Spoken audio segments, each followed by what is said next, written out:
Hello friends, कैसे हैं आप सब लोग। आई होप आप लोग बहुत ही अच्छे होंगे और बहुत ही अच्छी तरीके से अपनी तैयारी कर रहे होंगे। तो स्वागत है आपका हमारी इस वीडियो में, जिसमें हम एनईपी के एमसीक्यू करने वाले हैं, है ना।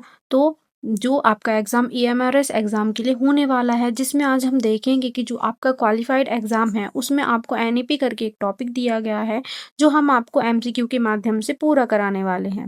जिसमें एनईपी की जो इंग्लिश पीडीएफ है वो 66 पेजेस की है, वो हम सारी ही कंप्लीट कराने वाले हैं। तो हमारी जो इससे पहले के जो 2 वीडियोज़ हैं, तो उसमें हमने 51 क्वेश्चन कर लिए हैं। तो आज हम उसके आगे के क्वेश्चन देखने वाले हैं। और फ्रेंड्स, जो भी अभी तक हमारे टेलीग्राम चैनल से नहीं जुड़ा है, सो फटाफट से जुड़ जाए, क्योंकि जितनी भी पीडीएफ होती हैं वहीं पर आपको प्रोवाइड करा दी जाएँगी। और जिसने भी अभी तक हमारे यूट्यूब चैनल को सब्सक्राइब नहीं किया है, तो जल्दी से कर लीजिए, ताकि आपको आगे आने वाले वीडियोस की नोटिफिकेशन मिलते रहें और आपके कोई भी वीडियो ना छूटे, है ना। तो चलिए देखते हैं हमारा आज का पहला प्रश्न। तो स्टार्ट करते हैं हमारा आज का पहला प्रश्न। तो पहला प्रश्न है, स्कूल आधारित मूल्यांकन के लिए नए प्रगति कार्ड को क्या कहा जाता है, जो एक 360 डिग्री बहुआयामी रिपोर्ट होगी। पहला ऑप्शन है योगात्मक मूल्यांकन कार्ड। सेकंड ऑप्शन है सहकर्मी मूल्यांकन रिपोर्ट। थर्ड ऑप्शन है समग्र प्रगति कार्ड। एंड लास्ट ऑप्शन है बुनियादी साक्षरता कार्ड। तो इसका आंसर क्या हो जाएगा?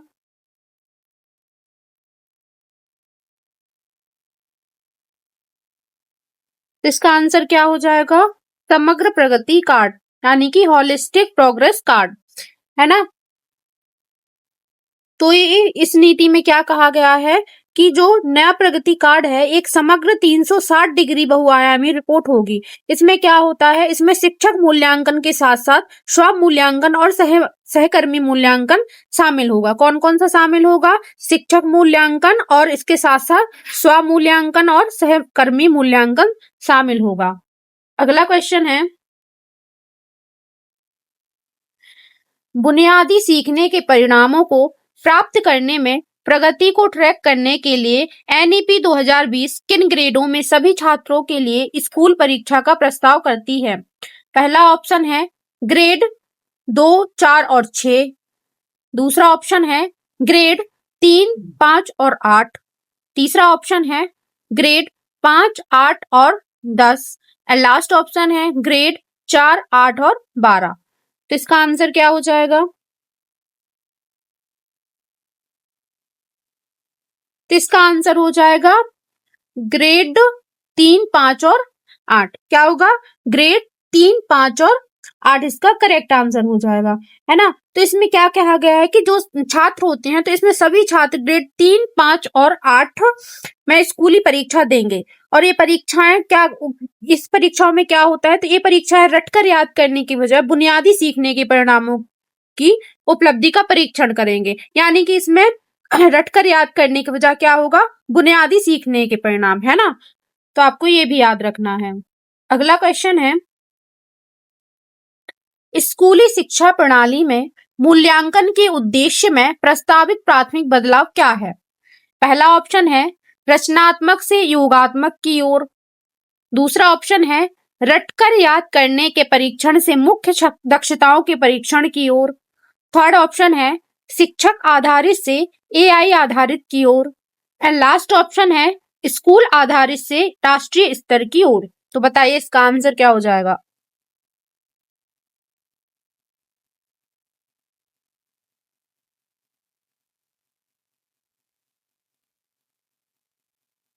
तो इसका आंसर क्या हो जाएगा? रटकर याद करने के परीक्षण से मुख्य दक्षताओं के परीक्षण की ओर, है ना। तो देखो, इस नीति का उद्देश्य क्या है? इस नीति का उद्देश्य है मूल्यांकन को योगात्मक और मुख्य रूप से रटकर याद करने के कौशल का परीक्षण करने वाले से बदलकर अधिक नियमित और रचनात्मक, अधिक योग्यता आधारित सीखने और विकास को बढ़ावा देने वाले में स्थानांतरित करना। यानी कि रटकर याद करने की बजाय परीक्षण से मुख्य दक्षताओं के परीक्षण की ओर। अगला क्वेश्चन है, त्रिभाषा सूत्र के संबंध में एनईपी 2020 कौन सा प्रमुख लचीलापन पेश करती है? है ना। क्या पूछा है क्वेश्चन, त्रिभाषा सूत्र के संबंध में एनईपी 2020 कौन सा प्रमुख लचीलापन पेश करती है। पहला ऑप्शन है यह सभी के लिए हिंदी, अंग्रेजी और एक क्षेत्रीय भाषा अनिवार्य करती है, यानी कि इसमें हिंदी, अंग्रेजी और क्षेत्रीय भाषा जरूरी है। दूसरा ऑप्शन है यह संस्कृत को 3 भाषाओं में से एक के रूप में अनिवार्य करती है। तीसरा ऑप्शन है कोई भाषा थोपी नहीं जाएगी और 3 में से कम 2 भारत की मूल भाषा होनी चाहिए। एंड लास्ट ऑप्शन है यह त्रिभाषा सूत्र को द्विभाषा सूत्र से बदल देती है। तो बताइए इसका आंसर क्या हो जाएगा।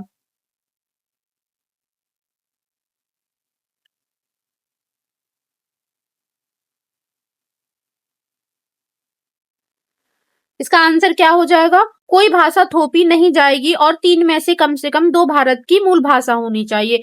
तो यानी कि इसमें क्या है कि मतलब कोई भी भाषा को ये नहीं है कि यही जरूरी है, यही अनिवार्य है ना। तो जबरदस्ती थोपी नहीं जाएगी। जो भाषाएं हैं, 3 में से जो भी भाषाएं हैं, तो उनमें से कम 2 भाषाएं ऐसी होनी चाहिए जो भारत की मूल भाषा होनी चाहिए, है ना। अगला क्वेश्चन देखते हैं, संस्कृत के अलावा कौन सी अन्य शास्त्रीय भाषाएं छात्रों के लिए विकल्प के रूप में स्कूलों में व्यापक रूप से उपलब्ध होंगी। तो पहला ऑप्शन है केवल संस्कृत और तमिल। सेकंड ऑप्शन है संस्कृत, लैटिन और ग्रीक। थर्ड ऑप्शन है तमिल, तेलुगु, कन्नड़, मलयालम, ओडिशा, पाली, फारसी और प्राकृत। एंड लास्ट ऑप्शन है केवल 8वीं अनुसूची में सूचीबद्ध भाषाएं। तो बताइए इसका आंसर क्या हो जाएगा।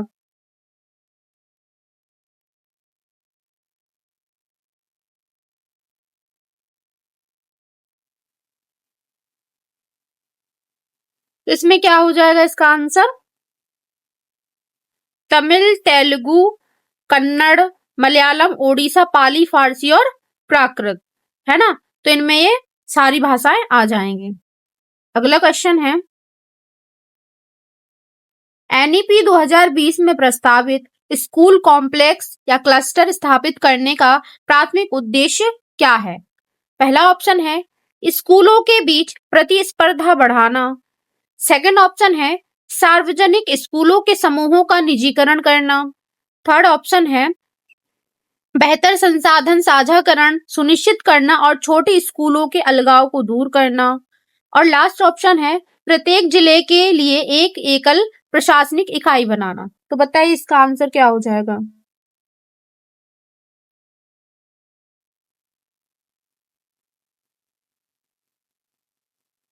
इसका आंसर क्या हो जाएगा, बेहतर संसाधन साझाकरण सुनिश्चित करना और छोटे स्कूलों के अलगाव को दूर करना, है ना। तो देखो इसमें क्या होता है, तो जो स्कूल कॉम्प्लेक्स होता है तो उसका उद्देश्य क्या होता है, शिक्षकों की जो पर्याप्त संख्या होती है, जैसे पुस्तकालय हो गया और शिक्षकों की संख्या हो गई, विज्ञान प्रयोगशालाएं, कंप्यूटर प्रयोगशाला जैसे जितने भी पर्याप्त संसाधन है ना, उनको सुनिश्चित करना और शिक्षक को और छात्रों को स्कूलों के अलगाव से दूर रखना, है ना।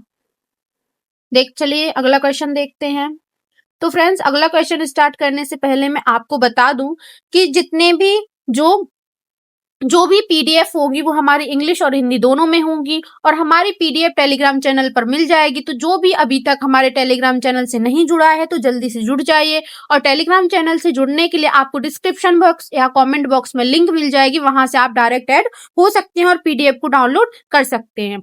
और अगर हमारी वीडियो आपको पसंद आ रही है तो लाइक कीजिए, कॉमेंट कीजिए एंड ज्यादा से ज्यादा शेयर कीजिए। जितनी ज्यादा आपकी कॉमेंट होंगे या फिर आप ज्यादा से ज्यादा शेयर करेंगे, जितने ज्यादा व्यू आएंगे उतनी ही अच्छा और भी वीडियोस हम आपके लिए बनाते रहेंगे, है ना।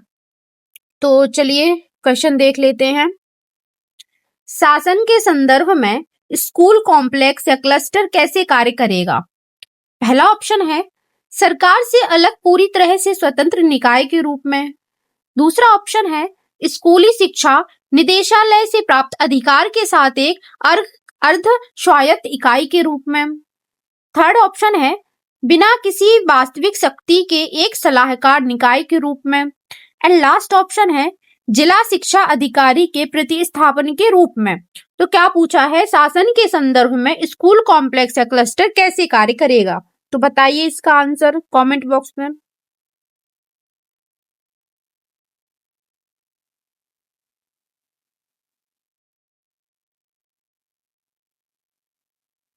इसका आंसर क्या हो जाएगा? स्कूली शिक्षा निदेशालय से प्राप्त अधिकार के साथ एक अर्ध स्वायत्त इकाई के रूप में, यानी कि ऑप्शन नंबर बी इसका करेक्ट आंसर हो जाएगा। है ना? तो देखो इसमें कहा गया है कि जो स्कूल कॉम्प्लेक्स या क्लस्टर है उनको अधिकार सौंपेगा, है ना? कौन सौंपेगा? डीएससी स्कूल, है ना? जो एक अर्ध स्वायत्त इकाई के रूप में कार्य करेगा। डीईओ और बीईओ तब कॉम्प्लेक्स के साथ एक एकल इकाई के रूप में बातचीत करेंगे। कौन कौन करेगा? डीईओ और बीईओ, है ना? अगला क्वेश्चन है, एनईपी 2020 एसईडीजी शब्द का उपयोग करती है, निम्नलिखित में से कौन इस परिभाषा में स्पष्ट रूप से शामिल नहीं है? तो पहला ऑप्शन है महिला और ट्रांसजेस्टर व्यक्ति, दूसरा ऑप्शन है विकलांग छात्रों, तीसरा ऑप्शन है शहरी गरीब परिवारों के छात्रों और लास्ट ऑप्शन है खेलों में प्रतिभाशाली छात्र। इसका आंसर क्या होगा?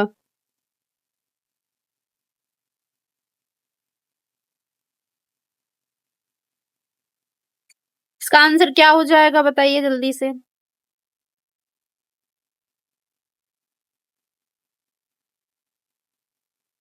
इसका आंसर हो जाएगा खेलों में प्रतिभाशाली छात्र, है ना? तो देखो इस नीति में क्या बताया गया है कि जो एसईडीजी की परिभाषा है उसमें लैंगिक पहचान, सामाजिक सांस्कृतिक पहचान, भौगोलिक पहचान, विकलांगता और सामाजिक आर्थिक स्थितियां शामिल हैं। यानी कि जैसे प्रवासी समुदाय हो गए, कम आय वाले परिवार हो गए, शहरी गरीब हो गए, है ना, या प्रतिभाशाली छात्रों को एक अलग खंड में संशोधित किया गया है ना? लेकिन वे एसईडीजी परिभाषा का हिस्सा नहीं होते हैं, ठीक है ना? अगला क्वेश्चन है, शैक्षिक रूप से वंचित एसईडीजी की बड़ी आबादी वाले देश के क्षेत्रों के लिए नीति क्या सिफारिश करती है? तो पहला ऑप्शन है उन्हें विशेष शिक्षा क्षेत्र घोषित किया जाना चाहिए। सेकंड ऑप्शन है उनके पास एक अलग पाठ्यक्रम होना चाहिए। तीसरा ऑप्शन है उन्हें केवल व्यावसायिक शिक्षा पर ध्यान केंद्रित करना चाहिए और लास्ट ऑप्शन है उनका प्रबंधन सीधे केंद्र सरकार द्वारा किया जाना चाहिए। तो बताइए इसका आंसर क्या हो जाएगा?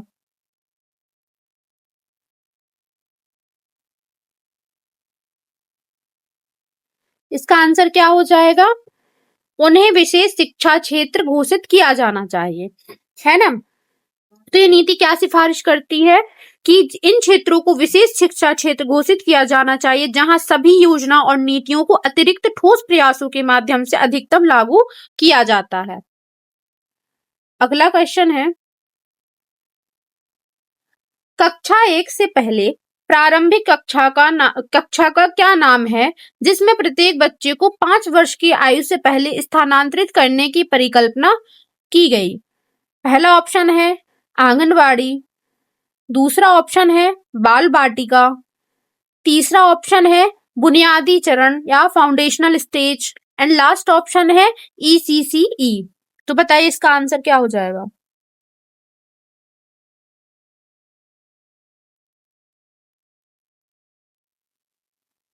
इसका आंसर क्या हो जाएगा? बाल वाटिका। क्या हो जाएगा? बाल वाटिका, है ना? तो जो बाल वाटिका होती है तो यह परिकल्पना की गई कि जो 5 वर्ष की आयु से पहले के जो बच्चे हैं तो प्रत्येक बच्चा प्रारंभिक कक्षा या बाल वाटिका में जाएगा जिसमें जो जो शिक्षक होगा वो ईसीसीई योग्य शिक्षक होगा, है ना? कौन सा? ईसीसीई। इसमें कितने वर्ष की आयु के बच्चे, मतलब कक्षा 1 से पहले के जो बच्चे हैं जिसमें मतलब 5 वर्ष की आयु से पहले के जो बच्चे हैं वो आएंगे, ठीक है? अगला क्वेश्चन है, 2025 तक सार्वभौमिक बुनियादी साक्षरता और संख्या ज्ञान का लक्ष्य प्राप्त करने के लिए एमएचआरडी द्वारा प्राथमिकता पर क्या स्थापित किया जाएगा?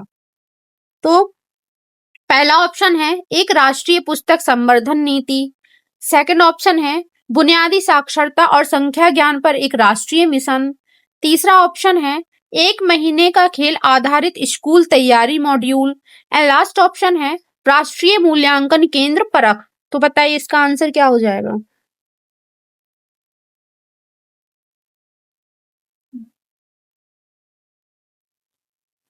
तो इसका आंसर क्या हो जाएगा? बुनियादी साक्षरता और संख्या ज्ञान पर एक राष्ट्रीय मिशन, है ना। तो देखो इसमें क्या कहा गया है कि जो मानव संसाधन है, तो मानव संसाधन विकास मंत्रालय द्वारा प्राथमिकता पर बुनियादी साक्षरता और संख्या ज्ञान पर एक राष्ट्रीय मिशन स्थापित किया जाएगा। ठीक है ना, तो आपको ये दोनों चीजें याद रखनी है। अगला क्वेश्चन है,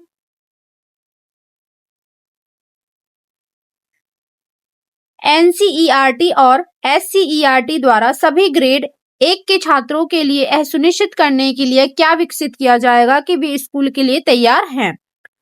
तो इसके ऑप्शन देख लेते हैं। तो पहला ऑप्शन है एक अंतरिम 3 महीने का खेल आधारित स्कूल तैयारी मॉड्यूल। सेकंड ऑप्शन है एक से कम सहकर्मी ट्यूशन कार्यक्रम। थर्ड ऑप्शन है दीक्षा पर उच्च गुणवत्ता वाले संसाधनों का एक राष्ट्रीय भंडार। एंड लास्ट ऑप्शन है ग्रेड 1 के लिए पाठ्य पुस्तकों का एक नया सेट। तो बताइए इसका आंसर फटाफट से।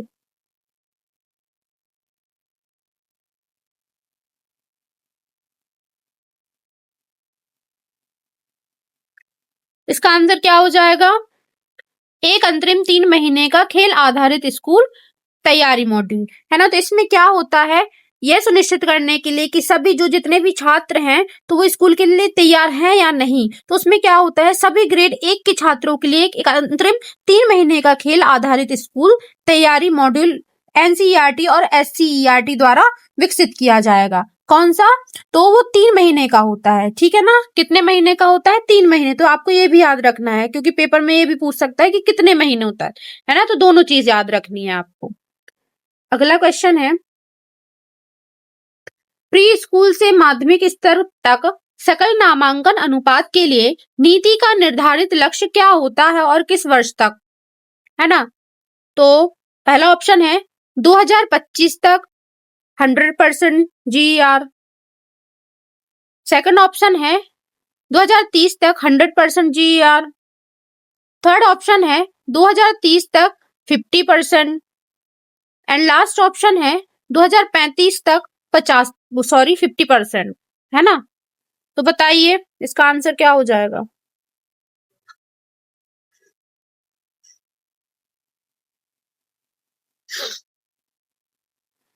इसका आंसर क्या हो जाएगा? 2030 तक 100%, है ना।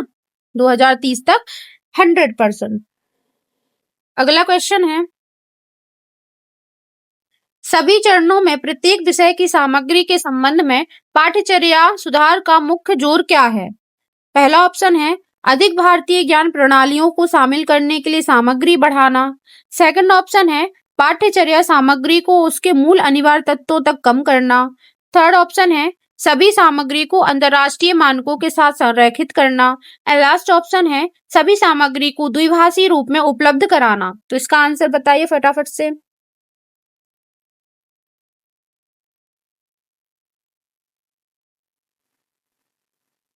इसका आंसर क्या हो जाएगा? पाठ्यचर्या सामग्री को उसके मूल अनिवार्य तथ्यों तक कम करना। तो देखो इसमें क्या कहा गया है कि जो महत्वपूर्ण सोच और अधिक समग्र पूछताछ आधारित सीखने के लिए जगह बनाने के लिए प्रत्येक विषय में पाठ्यचर्या सामग्री को उसके मूल अनिवार्य तत्वों तक कम किया जाएगा। क्या किया जाएगा? जो मूल अनिवार्य तत्व होते हैं इनमें, तो उन तक कम किया जाएगा, है ना। अगला क्वेश्चन है, 2030 तक सभी एकल शिक्षक शिक्षा संस्थानों के लिए नीति का क्या आदेश है? पहला ऑप्शन है उन्हें पूर्ण स्वायत्तता दी जाएगी। सेकंड ऑप्शन है उन्हें बंद कर दिया जाएगा और ऑनलाइन पाठ्यक्रमों से प्रतिस्थापित किया जाएगा। थर्ड ऑप्शन है उन्हें बहुविषयक संस्थानों में परिवर्तित होना आवश्यक होगा। और लास्ट ऑप्शन है उन्हें केवल एक वर्षीय वी.एड कार्यक्रम प्रदान करने की अनुमति होगी। तो बता दीजिए इसका आंसर फटाफट से।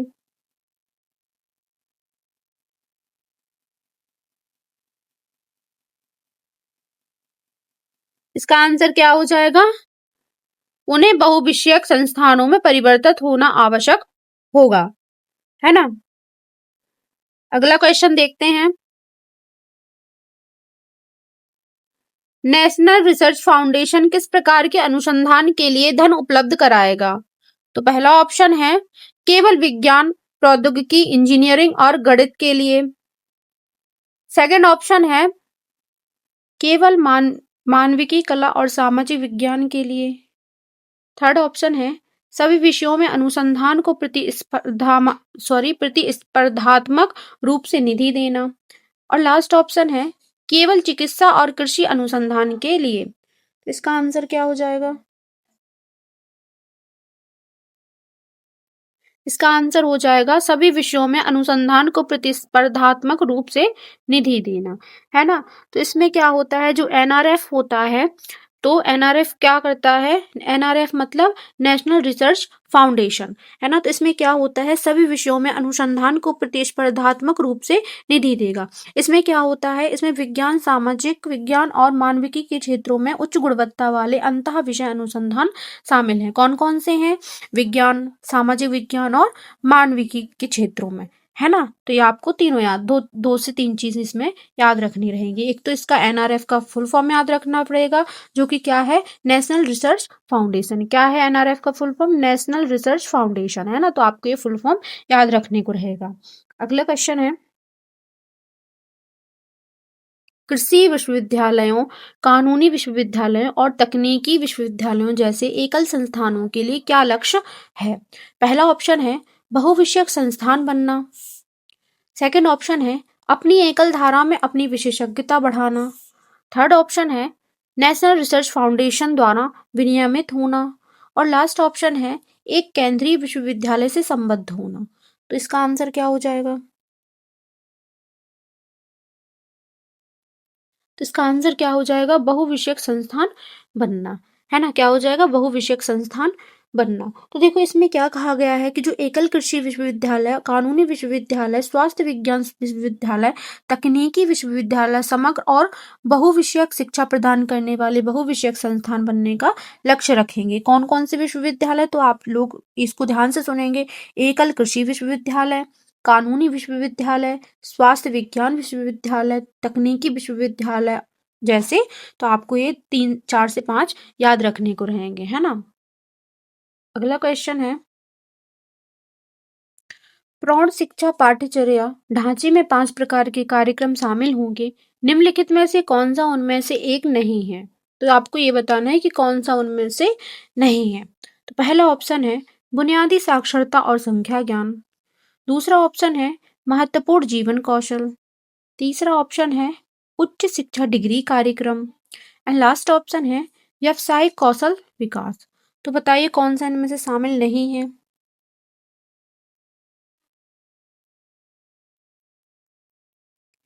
तो इसका आंसर क्या हो जाएगा? उच्च शिक्षा डिग्री कार्यक्रम, है ना। तो जो 5 कार्यक्रम होते हैं तो उनमें ये शामिल नहीं है, ठीक है ना। तो उनमें कौन कौन से शामिल हैं, तो अपन एक बार ये भी देख लेते हैं। तो उनमें कौन सा शामिल है? बुनियादी साक्षरता और संख्या ज्ञान, ये भी शामिल है ना। और महत्वपूर्ण जीवन कौशल, ये भी शामिल है। व्यावसायिक कौशल विकास, ये भी शामिल है। अपन ने 3 तो देख लिए, लेकिन इसमें कितने हैं? पूरे 4 हैं। तो कौन कौन से रह गए हैं इसमें, ये भी आप लोग नोट कर लीजिए। एक तो इसमें बुनियादी शिक्षा रह गया है और सतत शिक्षा, ये दोनों कार्यक्रम रह गए हैं। तो वो आप लोग नोट कर लेना, क्योंकि 5 हैं तो 3 तो इसी में दिए गए हैं। तो कौन कौन से हैं? बुनियादी साक्षरता और संख्या ज्ञान, महत्वपूर्ण जीवन कौशल, व्यावसायिक कौशल विकास और बुनियादी शिक्षा और सतत शिक्षा, ये पांचों अपने कार्यक्रम इसमें शामिल रहेंगी। अपना ये वाला शामिल नहीं रहेगा, ठीक है ना। अगला क्वेश्चन है, अध्याय 26 वित्त पोषण के लिए प्रमुख दीर्घकालिक क्षेत्रों को सूचीबद्ध करता है। निम्नलिखित में से किसका इन क्षेत्रों में से एक के रूप में स्पष्ट रूप से उल्लेख किया गया है? पहला ऑप्शन है नए प्रशासनिक कार्यालयों का निर्माण। सेकंड ऑप्शन है बुनियादी साक्षरता और संख्या ज्ञान सुनिश्चित करना। थर्ड ऑप्शन है अंतर्राष्ट्रीय छात्र विनिमय कार्यक्रमों का वित्त पोषण। और लास्ट ऑप्शन है सभी विश्वविद्यालय छात्रों को मुफ्त लैपटॉप प्रदान करना। तो इसका आंसर क्या हो जाएगा?